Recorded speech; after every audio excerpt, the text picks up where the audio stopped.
Good morning. Good morning. It is Friday morning. It is April the 4th, and this is Coffee Talk. Rise and shine, my friends. We get together 7 days a week, chat about what's going on in the world of weather, hopefully getting your day started off on the right note.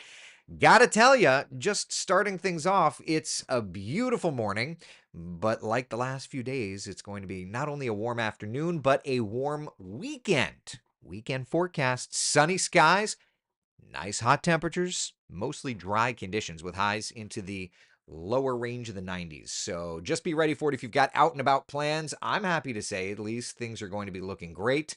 So make those outdoor plans. And we've got a couple of big old events around Central Florida. So we'll get to chatting about that in just a couple of minutes. But first, let's look outside on our Tower Cam network, see how things are doing. To the quad box we go. If it loads. There you are. Looking good. The tourist district, top left corner, 73 degrees on our Tower Cam network. It is 72 in downtown Orlando. Daytona Beach, rise and shine, 73 and 74 over at the Vehicle Assembly Building, where folks are always working to get us to the next level of space. First warning, live Doppler radar. Quiet this morning. Checking in on the Orlando International Airport. And there are a few delays.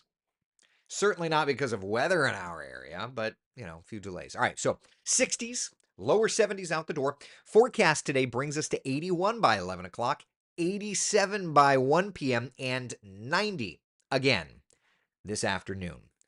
Last couple of days, we've hit 90 degrees, matter of fact. First day, second day, third day of the year, all this week. So there you go. We average 106 days a year. The average first day of 90 degrees is April about the 8th. So we're running a little early this year. Okay.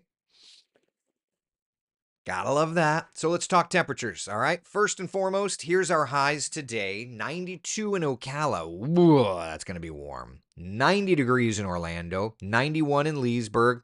Hanging out in the 80s along the shoreline. That's looking beautiful, right? Looking like a nice, warm, dry stretch of weather for us. Weekend forecast. Let's chat about this. Highs in the 90s for Saturday and Sunday. So both days get the green check mark. I love it when a plan comes together. Love it when a plan comes together. And there are so many events. For example, the Maitland Jazz and Blues Festival today and tomorrow, starting off with just fantastic. Look at that. Tonight temperatures hanging out in the 70s. I'm talking quieter because it's like I feel that trombone rattling off, that saxophone doing its thing. It's going to be a great weekend. And then there's this event, which I will be going to. Maybe you'll be going to today, looking fantastic. Tomorrow, also looking fantastic. This is the Sun and Fun Fly-In. Static displays, kids zone, air show, drone show. There's so much happening. It's going to be a hot one. And if you're going out that direction, yeah, it's you're going to be on the tarmac. It's going to feel just blistering hot. Yeah. So there you go. Lots of events this weekend. That said, though, we do have a storm system that's moving our direction the next couple of days. So let's talk about it, okay? We've got essentially Monday into Tuesday. Here's the longer range futurecast. Monday to Tuesday, cold front moving our direction. There's 11 o'clock Monday. So late Monday into Tuesday, storm system approaches us. At the moment, it looks like the rains should be arriving into our area kind of early on Tuesday. All right. Widespread showers and storms. At the moment, things have started to speed up just a little bit. So, to that point, maybe it's not going to be a complete washout of a day. So what I want to do is I want to look at our computer models side by side to get an idea, European versus the GFS, okay? And let's just start. This is 9 o'clock on Monday, 11, 12 o'clock. So this is midnight Monday into Tuesday. All right, GFS, less rain, European model with more rainfall. But let's continue playing this through. All right, so let's just stop this 5 a.m.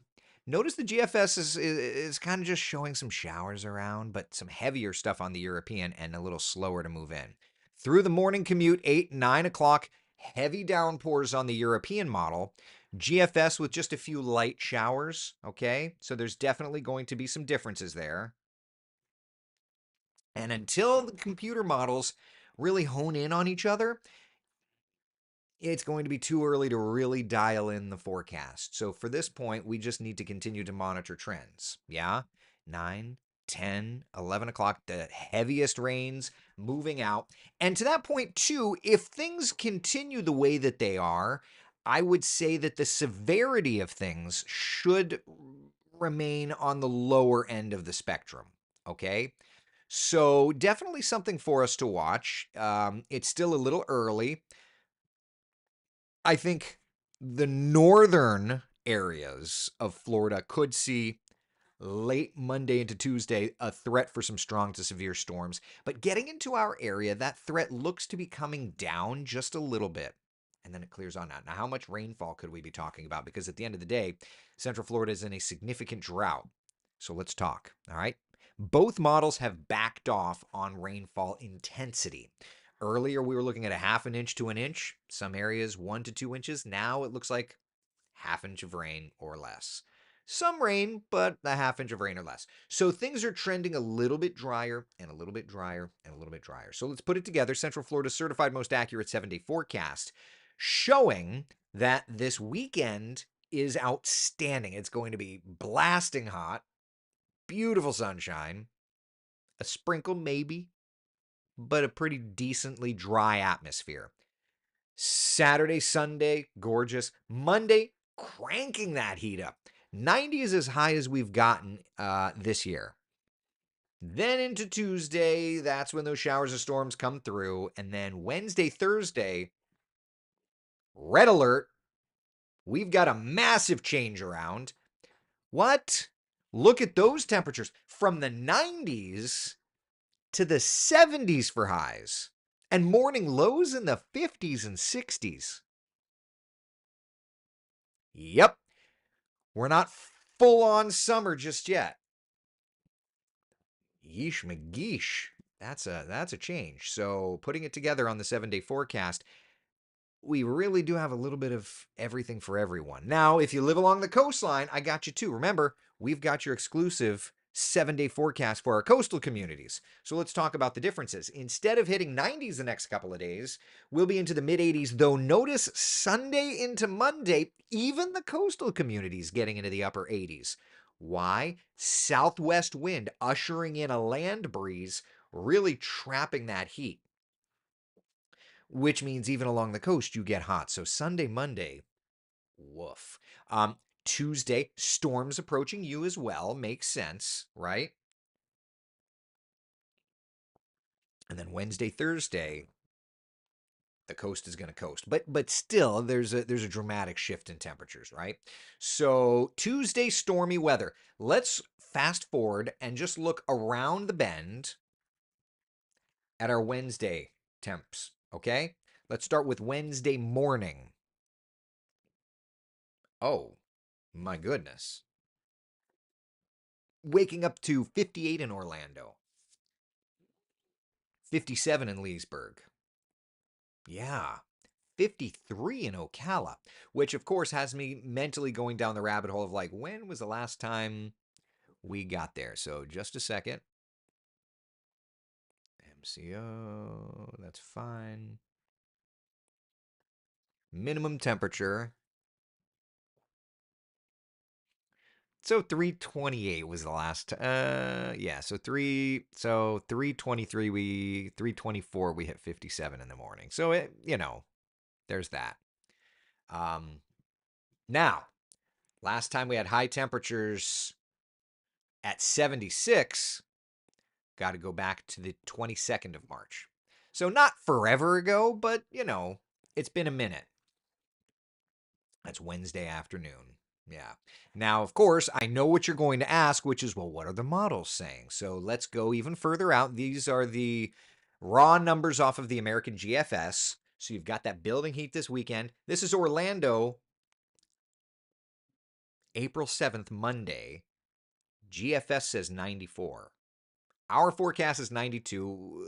Let's just slow down a little bit. Either way. Then we've got a couple of days of calmer, we'll say, temperatures. Tuesday, Wednesday, Thursday. But by Friday, Saturday, Sunday,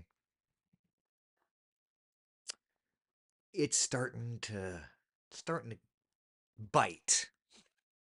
And then you see that April 15th, 16th, 17th, 18th, 95, 96, 95. Okay, slow down. Slow down. Slow down a little bit. So, anyway, you get the idea. Um, this is the time of year where we start to see things happening. So, to that point, let's look at the April almanac, okay? And I've shown this before. I always like to look at the month just so that we can put things into perspective. So average high right now is 82. So we've already begun that climb. But in looking overall, right? Like 81 is the high on the 1st, 86th is the average high on the 30th. So this is the month that we start to really bring those temperatures up. We have gotten to 99 degrees before during the month of April, right? We've gotten down to 37 during the month of April as well. That's when typically the first 90-degree day hits is April 8th. Now, we've already had 3 of those this year. Last year we started in March. This year we did start in April. And I see Williams asking like 17 times, can we get a tropical system in April? The answer is yes. Tropical systems can form. As a matter of fact, we have seen tropical systems form every month of the year. So there's that. Okay? That's the setup. Yeah. Tanya says, watching you in between customers. Well, thank you. I appreciate that. So yeah, we've got dry we've got dry air, we've got big old heat building. Yeesh McGeesh. So okay, that's set. We know we've got the heat. We're gonna have a little front. But what about rainfall? Let's look at the raw computer model data and just kind of get an idea of where we're going from here. Okay, so the warmer colors that you see on the screen, that's high pressure. The cooler colors, low pressure. So high, kind of shifting to more of a southwesterly wind here on Sunday. That's building that heat. There's that hot Monday southwest wind storm system / cold front coming through. Have to watch and see if any of the pressures low around us. Like I said, North Florida may have the threat of some stronger storms. Not really expecting that in our area, but something to watch. All right. After that, what's kind of interesting, so watch how April 9th, 10th, area of low pressure hangs out east of us, 10th, 11th. All right, so that's something. That's something, kind of lifting to the north. Matt, good morning. I've been listening to Tower all morning, just enjoying. All right, high pressure builds back in for the 14th, 15th, 16th, looking great. Nice warm temps. That's going to be over us. That area of high pressure is going to be over us. So remember when we were looking at the raw numbers. So that's the 15th. You see how those warm colors are over us? When you have high pressure directly overhead, you get what's called compressional heating. So notice 15th, 16th, we were just looking at high pressure directly overhead. That's why it's showing 95, 96. It's showing high pressure compressing and heating, latent heat release. Compressional heating. So that makes sense. All right. High pressure directly overhead. You get heat, yada, yada, yada, yada, yada. All right. Moving right along. It moves out. Looks like some sort of okay, obviously that's not a massive area of low pressure, but it just kind of starts to get a little sloppier. April 19th, 20th. Nothing, remember, it's the end of the model. The end of the models always go fakakta, but the end of the model.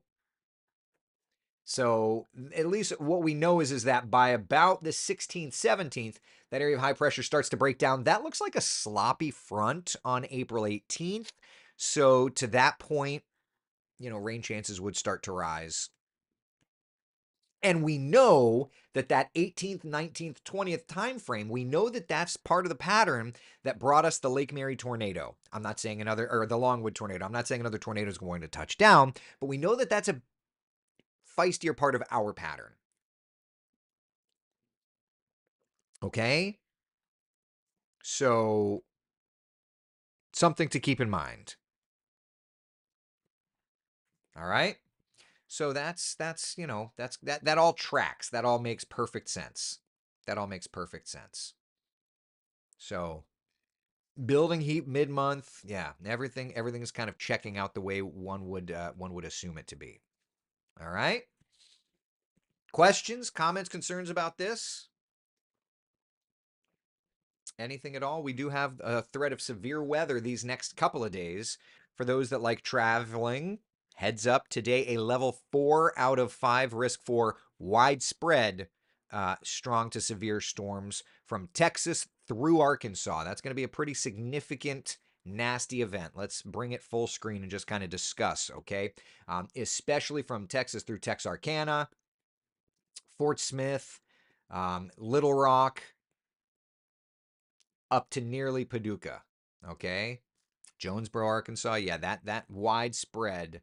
That's a rough one. And then in orange there, kind of just a little bit of a bigger box of severe weather threats. And for tomorrow, notice that shifts east a little bit. Louisiana, Mississippi, through Arkansas, level 3 out of 5 risk for numerous strong to severe storms. All right. Jeannie Rowan's asking, what happened to the drive-through? We did one yesterday for Phil Klotzbach. Did you miss it? We talked to Phil Klotzbach, um, who authored his hurricane forecast once again. What's their worst day coming up, Leslie? I'm a supervisor at work. Half my team is in Memphis and Indianapolis. I mean, so to that point, if you're talking about Memphis, it's probably going to be tonight into tomorrow, late today into early tomorrow. That would be my perspective on it. Yeah.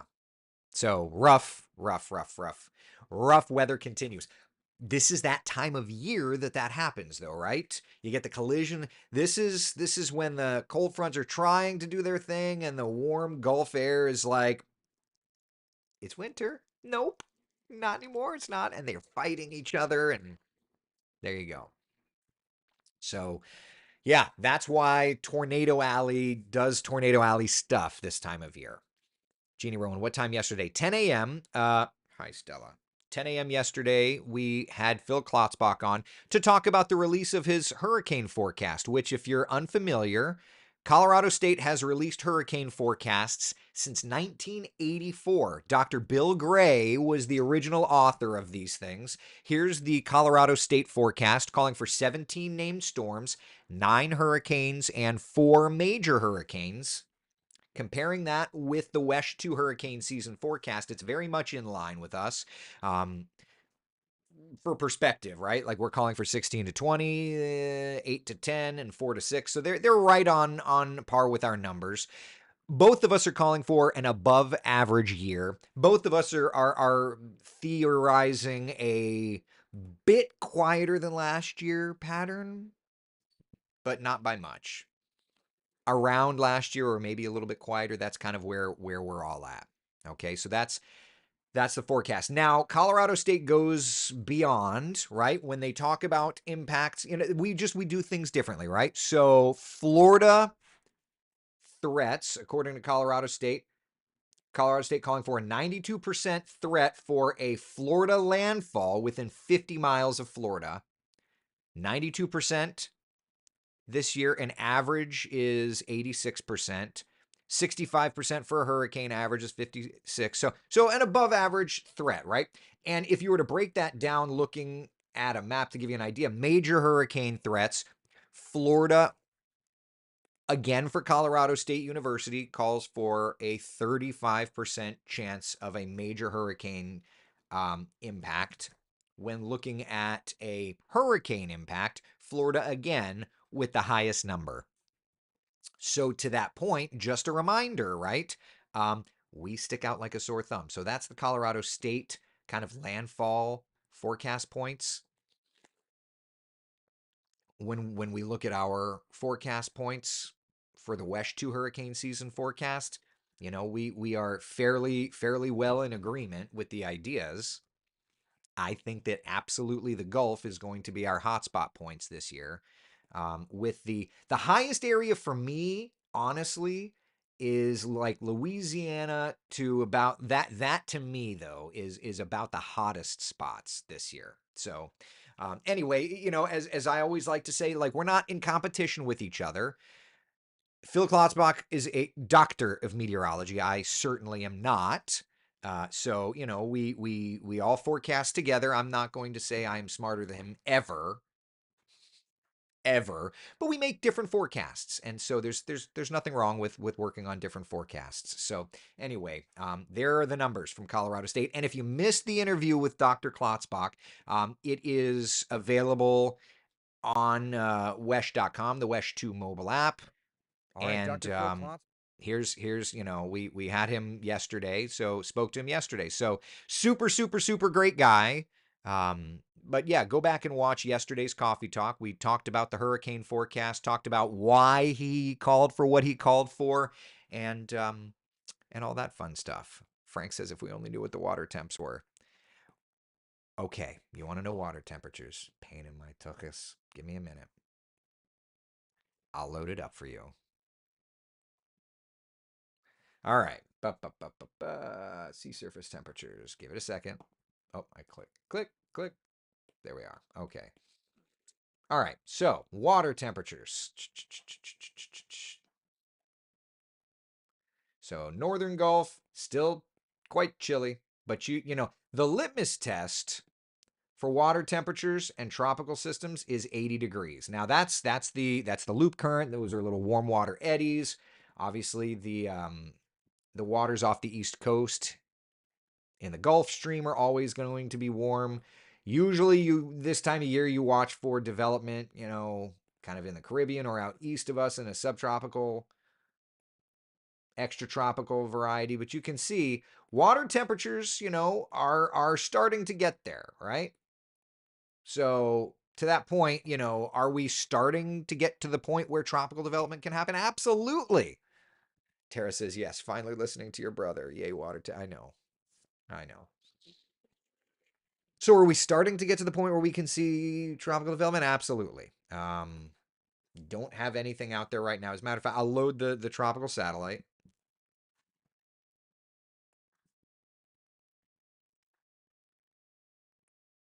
All right. So give it a second.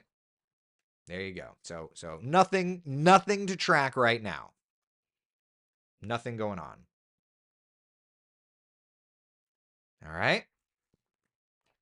Frank says, so there is some energy out there. There is heat, right? But you need more than just heat. Terry's asking, will Saharan dust help us this year? Saharan dust always does. It always kicks up. I'll load up the Saharan dust stuff. The computer's like, hey, it's April 4th. I don't need to be thinking this way. I don't need to be plotting this stuff. But there you go. There's the Saharan air layer. So already seeing some Saharan air across the main development region. But remember, it's not hurricane season. So to that point, you're not looking for development. But that's also one of the reasons why this time of year, more than anything, you're looking for development, in the Caribbean, basically what you end up watching for is like a front trying to sag, dying, and then development into the Gulf, out east of us, or even if it makes it all the way down into the Caribbean. That's kind of what you look for. All right. So that's kind of where we are at tropically. Brian's asking, do systems tend to seek out energy from warmer waters or steer toward those warmer waters? Remember, the atmosphere steers systems. The water does not. They don't have a brain, right? So they're not like, I know there's warm water there. I got to get there. It doesn't work that way. The atmosphere and steering currents steer these things. So if an old front makes it to warm water, and then you start to get that water cycle, that evaporation, that condensation, that's when you can start to get these systems developing. But it's not like a front is like, I think I can. It doesn't work that way. Yeah. All right. Jamie Lopez on YouTube. If I remember correctly, you said water temps are just part of the puzzle for development of systems. Correct. It's not the whole kit and caboodle. Bruce says, please stay calm for now. And even when what is hitting the what, when the fan is getting hit, we're still going to stay calm. That's the way we roll here. Okay? That's the way the Coffee Talk crew rolls. We don't do the hype. We don't do the terrifying Cat 6 is coming. Right? I mean, I'm going to post you models. I'm going to show you what the data is. I'm going to show you the trends. Remember, trends are your friends when it comes to storms. So remember that. Okay? I'll show you all that data. We'll talk about it. And also there's going to be a lot more people. It's like these are the quieter coffee talks.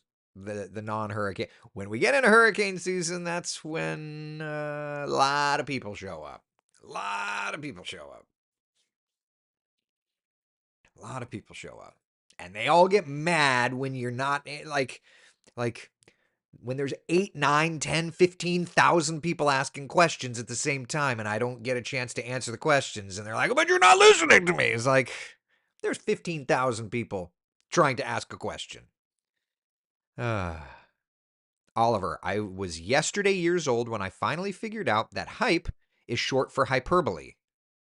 I just never made the connection. Let that settle in for a minute. Hype is short for, I just Googled it. According to AI, hype is often short for hyperbole, which refers to exaggerated claims or promotion, or it can be slang for a drug addict stemming from the hyper. Okay, well, we don't need to go down that avenue. The word hype is believed to be a back formation of the word hyperbole, which means obvious exaggeration in rhetoric. Okay, can I say that, Oliver, I was today years old when I learned that? Seriously? I never knew that. That's cool. That's really cool. I'm today years old.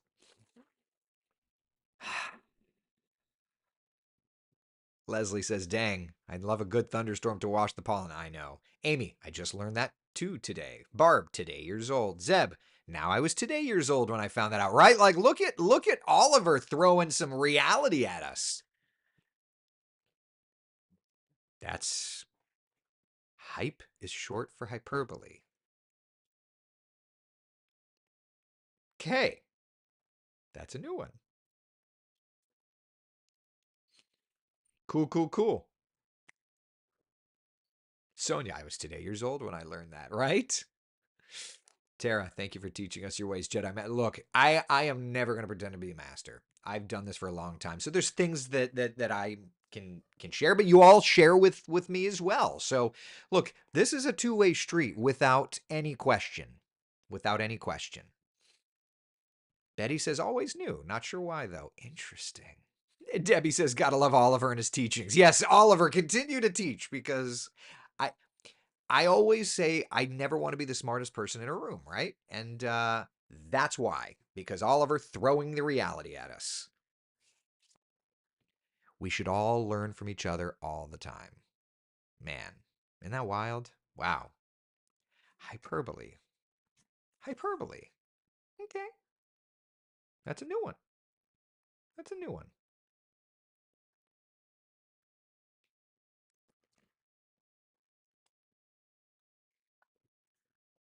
So would you say, don't believe the hurricane hyperbole? We're never going to take it too long. Okay. Some learned that many years ago when working for law enforcement. Lots of hyperbole with some folks we dealt with. Well, now, Brian, to that point, I would certainly assume as much. But you know what they say about assume or assumation?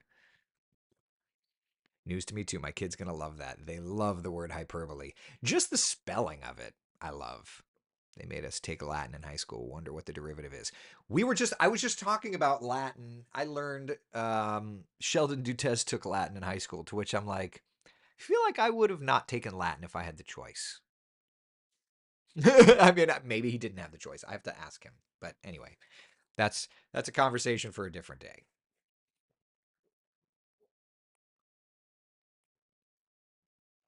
I love that. All right. Questions, comments, concerns, anything at all? How we doing? You good? We good? We all good? Sound good? All right. So this weekend's looking good, but plan for some storms Monday night into Tuesday. I do the morning show Monday. I do the morning show Tuesday. Why do I feel like I'm going to end up having to get to work at like 2 a.m. on Tuesday? Good times. All right. Be the sunshine in someone else's day. Have a great day. Love it. Sonia, that's exactly my point. All right. Have a great day. Be the sunshine in someone else's day. Thank you all so much for hanging out for Coffee Talk. We'll talk to y'all later.